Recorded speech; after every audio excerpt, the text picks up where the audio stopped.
అందరికీ నమస్కారం అండి. కొద్దిగా తల వంచుకుని మండువా హాల్లోకి నెమ్మదిగా నడుచుకుంటూ వచ్చిన లోలితను 3 జతల కళ్ళు అతి నిశితంగా పరిశీలించాయి. పై కవర్లు చిరిగిపోతున్న పాత సోఫాల్లో కూర్చున్న 3 జతల కళ్ళ తాలూకు మనుష్యుల్లో ఒక జత కళ్ళు 25 సంవత్సరాల వయస్సు గల సుందర్రావువి. మిగిలిన 2 జతల కళ్ళు అతని తల్లిదండ్రులవి. సుందర్రావు కళ్ళు రెప్పలార్పకుండా లోలితను చూడసాగాయి. లేత గులాబులు పచ్చగన్నేరు పూలు కలిపి కట్టిన గుచ్చంలా ఎరుపు రంగు నింపుకున్న పసిమి మేని ఛాయతో మెరిసిపోతున్న లోలిత ముఖ వర్చస్సును ఎడారిలో ప్రయాణించే శాంతుడు ఓయాసిస్సు వంక ఆబగా చూసినట్లు చూడసాగాడు సుందర్రావు. స్వతహాగా అనాకారి అయిన సుందర్రావు గొప్ప సౌందర్యారాధకుడు. అతనికి లోలిత ముఖం జాతి కెంపు కిరణాలు ప్రతిఫలించిన మేలిమి బంగారు విగ్రహం ముఖంలా కనపడింది. అతనికి చిన్నప్పుడు చెరువు గట్టున చూసిన మెట్ట తామర మొగ్గ గుర్తొచ్చింది లోలిత ముఖం చూస్తూ ఉంటే.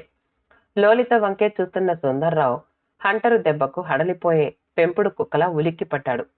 నెమ్మదిగా తన వీపు చరిచిన తండ్రి చూపులు అప్రసన్నంగా ఉన్నవని తెలుసుకోగానే లోలిత మీద నుండి దృష్టి మరల్చి అప్పుడప్పుడు దొంగ చూపులు చూడసాగాడు.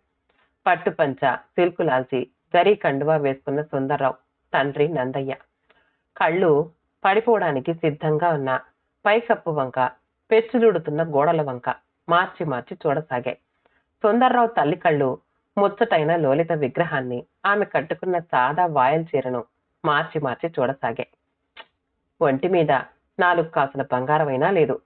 చెవులకు నీరు దిగిన కమ్మలు, మెళ్ళో సన్నటి గొలుసు, చేతికి ఒకే ఒక పల్చటి గాజు. ఈ అమ్మాయికే కట్టి ఒంటి నిండా ఆభరణాలు దిగేస్తే లక్ష్మీదేవిలా ఉంటుంది అనుకుంది సుందర్రావు తల్లి బసవమ్మ. ఆమె కళ్ళు తిప్పి భర్త వంక సాలోచనగా చూడబోయే క్షణాన మియావ్ మియావ్ అంటూ లోపలికొచ్చింది అడ్డంగా బలిసిన గండుబిల్లి.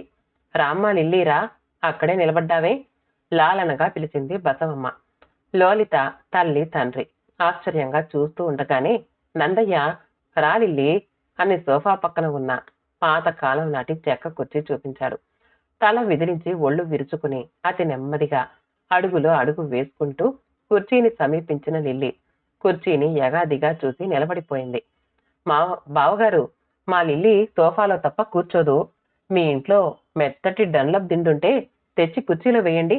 కారులో ప్రయాణం చేసి లిల్లీ అలసిపోయి ఉంది అన్నాడు నందయ్య లోలిత తండ్రి సుబ్బారావుతో. అలాగేనండి అంటూ తత్తరపాటుగా పడమటింట్లోకి నడిచి పందిరి మంచం మీద ఉన్న దూది దిళ్లల్లో మెత్తటి దిండు తీసుకుని తిరిగొచ్చి దిండును చక్క కుర్చీలో వేశాడు సుబ్బారావు. రంగు వెలిసిన దిండు కవర్ వంక పరీక్షగా చూసి సగం కళ్ళు మూసుకుని ఒక్క ఉదుటున ఎగిరి కుర్చీలోని దిండు మీద కూర్చుని కళ్ళు పూర్తిగా మూసేసుకున్న లిల్లీ ముఖం అప్రసన్నంగా మారింది. అరే రంగా, పెద్దగా అరిచాడు నందయ్య. సార్ పిలిచారా అంటూ లోపలికొచ్చాడు నడి వయస్సు వ్యక్తి. లిల్లీ దూది దిండు మీద కూర్చోలేకుండా ఉంది. కారులో డన్లప్ దిండు తెచ్చి కుర్చీలో వెయ్యి అన్నాడు నందయ్య గొంతులో వెటకారాన్ని దాచుకునే ప్రయత్నం చేయకుండా. రంగడు నైలాన్ కవరున్న డన్లప్ దిండు తెచ్చి లిల్లీ ఉన్న కుర్చీ ముందు నిలబడి దిండు ఎడమ చేతి చంకలు ఉంచుకుని కుడి చేత్తో బహు అపురూపమైన గాజు సామాను పుచ్చుకుని ఎత్తినట్లు లిల్లీని ఎత్తి ఎడం చేత్తో దూది దిండును తీసి గొంగళి పురుగును విదిలించినట్లుగా దూరంగా విసిరేసి లిల్లీని ఎడం చేతిలోకి మార్చుకుని డన్లప్ దిండు కుర్చీలో వేసి లిల్లీని దిండు మీద కూర్చోబెట్టి వెళ్ళాడు. హంస తోలిక తల్పం మీద తప్ప పడుకొని యువరాణిని నొలక మంచం మీద పడుకోబెట్టావింతసేపు అన్నట్లు చురుగ్గా సుబ్బారావు కళ్ళల్లోకి చూసి కనులార మూసుకుంది లిల్లీ. చేదు మాత్రం మింగినట్లు సుబ్బారావు గుటక వేశాడు. పిల్లికే తగిన మర్యాద చేయలేకపోయాను. తప్పి చెడి ఈ సంబంధం కుదిరితే అల్లుడి గారికి తగిన మర్యాద చేయగలనో లేదో అన్న అనుమానం అతని మనసులో పొడసూపింది. జరుగుతున్న సంఘటనలను గమనించడం లేదు సుందర్రావు. ఈ ప్రపంచంలో ఉన్న అందం అంతా రాసి పోసినట్లుంది అమ్మాయి. అమ్మా నాన్న ఒప్పుకుని ఈ సంబంధం ఖాయమైతే నాకంటే అదృష్టవంతులు ఎవరుంటారు? ఏమందం, గుటకలు వేయించే అందం, గుండెకు గాలం వేసిలాగే అందం. ఏ దివ్యలోకాల్లోనో విహరించే రాజహంస బురద నీటిలో వచ్చి పడ్డట్లుంది ఈ అమ్మాయిని ఇంట్లో చూస్తూ ఉంటే. నందయ్యకు సుందర్రావు లోలితను చూపులతోనే తినేసేటట్లు ఆర్తిగా చూడడం ఇష్టం లేకపోయింది. ఇల్లు చూస్తే అయ్యవారి నట్టిల్లులా ఉంది. సబ్ రిజిస్టర్గా పనిచేసి రిటైర్ అయ్యాడంటే కనీసం అరకోటైనా వెనకేసుకొని ఉండడా అనుకున్నాను. ఇనుప గజ్జెల తల్లిపాదం మోపినట్లుంది వాతావరణం. ఒకవేళ విజిలెన్స్ దాడి వస్తుందని సంపద దాచి ఉంచాడేమో అని మనసులో అనుకుని పైకి, ఈ ఊళ్ళో మీకు భూములేపాటి ఉంటాయి అని సుబ్బారావుని అడిగాడు. భూములేమి లేవండి, నెమ్మదిగా సమాధానమిచ్చాడు సుబ్బారావు. అవునులేండి, ఇప్పుడు మాగాణి భూములు ఎవరు కొంటున్నారు? అంతా నూజివీడు సైడు మామిడి తోటలకు, నెల్లూరు సైడు నిమ్మ తోటలకు ఎగబడుతున్నారు. ఎకరానికి 5,000 నుంచి 15,000 వరకు ఆదాయం తీయొచ్చు. మీరు కూడా అర్ధోక్తిగా ఆపాడు నందయ్య. సుబ్బారావు ముఖం వెలతెలా పోయింది. క్షణంలో తనను తాను సంభాళించుకుని, లేదండి, తోటలేం కొనలేదు అన్నాడు. మంచి మాట చెప్పారు. ఈ రోజుల్లో భూములు కొనడం అంత తెలివైన పని కాదు. మనమా చేయలేము, ఇతరుల మీద ఆధారపడాలి. ఎందుకొచ్చిన లాయలస? అంతకన్నా టౌన్స్లో బిల్డింగులు కట్టించుకోవడం మంచిది. టౌన్లో ఆస్తులు ఏ పాటి సంపాదించారే? కుంభనంగా అడిగాడు నందయ్య. సుబ్బారావు క్షణం తటపటాయించాడు.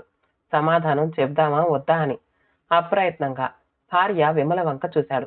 ఆమె ఉత్సవానికి అలంకరించిన అమ్మవారి విగ్రహంలా నగలు దిగేసుకునొచ్చిన బసవమ్మ వంక ఆసక్తిగా చూడడం కనబడింది. గొంతు పెగుల్చుకుని, టౌన్లో ఆస్తులు ఏం సంపాదించలేదండి అని బదులిచ్చాడు.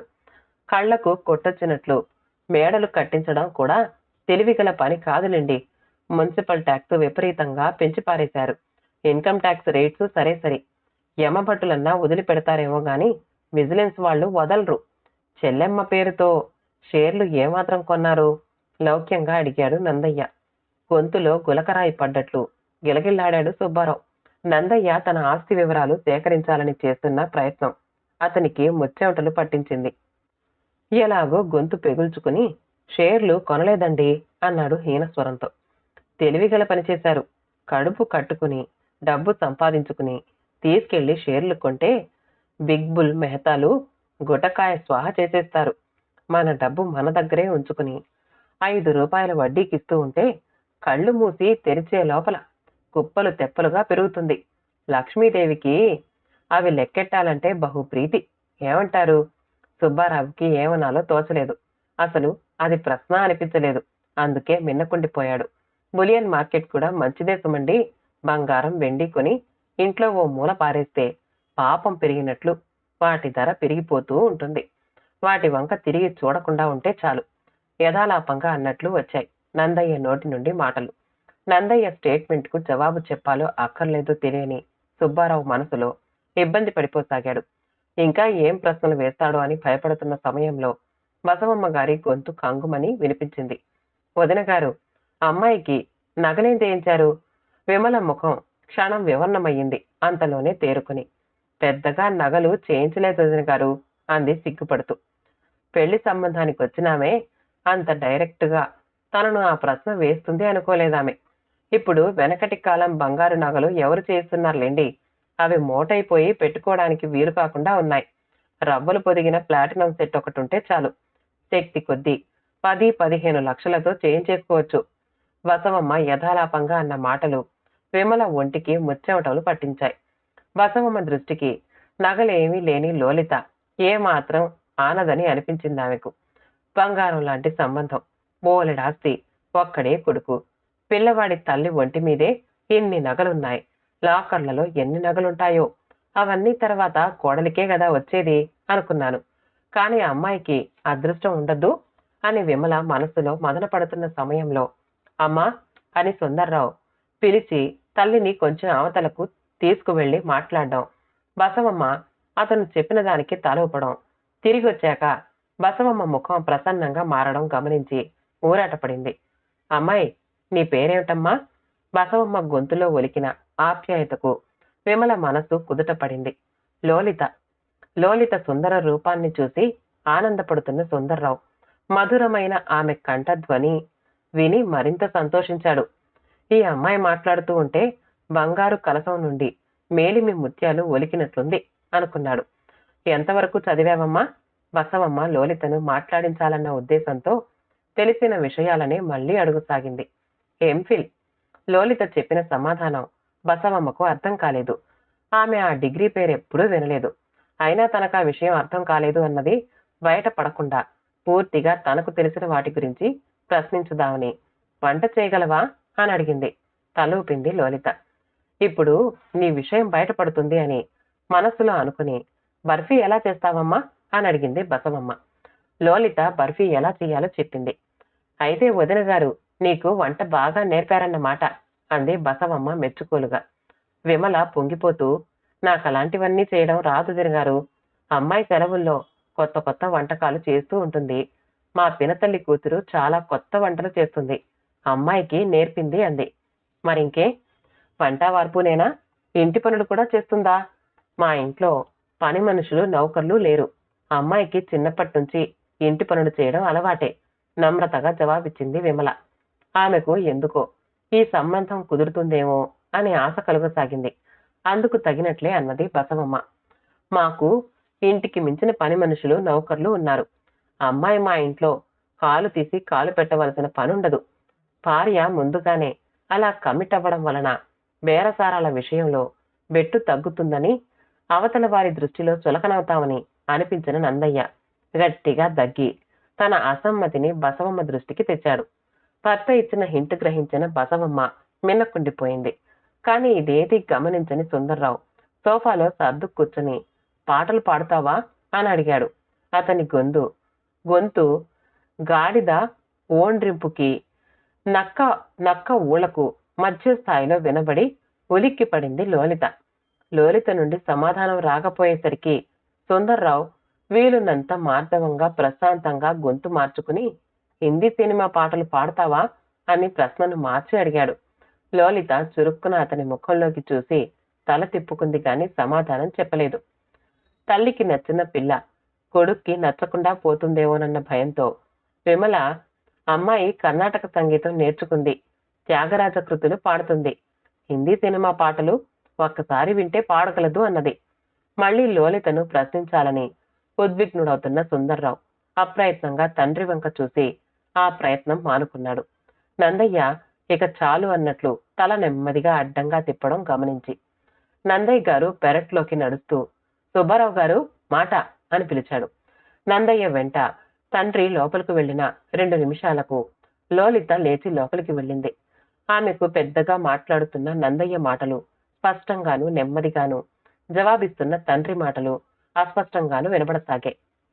బావగారు, మా వాడికి PWD ఇంజనీర్ గారు 20 లక్షలతో పిల్లనిస్తామని కబురు చేశారు. మీ అమ్మాయి బాగుంటుందని తెలిసి ఇలా వచ్చాం. చిత్తం, ఇంతకీ మీరేమాత్రం ఇచ్చుకోగలరు? చిత్తం, ఒక్కగానొక్క ఆడపిల్ల, మాకున్నదంతా ఆమెకే కదా. అంటే ఏ మాత్రం ఇస్తారే? నా PF గ్రాట్యుటీ తాలూకు డబ్బులో పెళ్లి ఖర్చులు పోను 2 లక్షలు ఈ ఇల్లు. ఈ ఇల్లు ఎవరు కొంటారు? పడగొట్టి కలప అమ్మితే 50-60 వేలు రావచ్చు. చిత్తం, మాకున్న ఆస్తి ఇల్లేనండి. మీ అన్నయ్య ఒక ఆయన టౌన్లో ఉండి ధాన్యం వ్యాపారం చేసి బాగా సంపాదించాడట. అవునండి. ఆయనకు పిల్లలు లేరట. అవునండి. ఆయన ఆస్తికి వారసులు మీరేగా. ఏమోనండి, ఆయన ఆస్తి ఆయన ఇష్టం, ఎవరికైనా ఇవ్వచ్చు. ఆయన తన తదనంతరం ఆస్తి మీ అమ్మాయికి చెందేటట్లు వీలునామా రాశాట. అవునండి. చూడండి బావగారు, పొదలో పడ్డ పిట్ట కంటే చేతికి చిక్కిన పిట్టకు విలువ ఎక్కువంటారు. ఎప్పుడో ఆయన తదనంతరం ఆస్తి వచ్చేటప్పటికి ఎవరుంటామో ఎవరం ఉండమో. అమ్మాయి పెళ్లికి మీ అన్నగారిని 10 లక్షలు క్యాష్ ఇవ్వమనండి.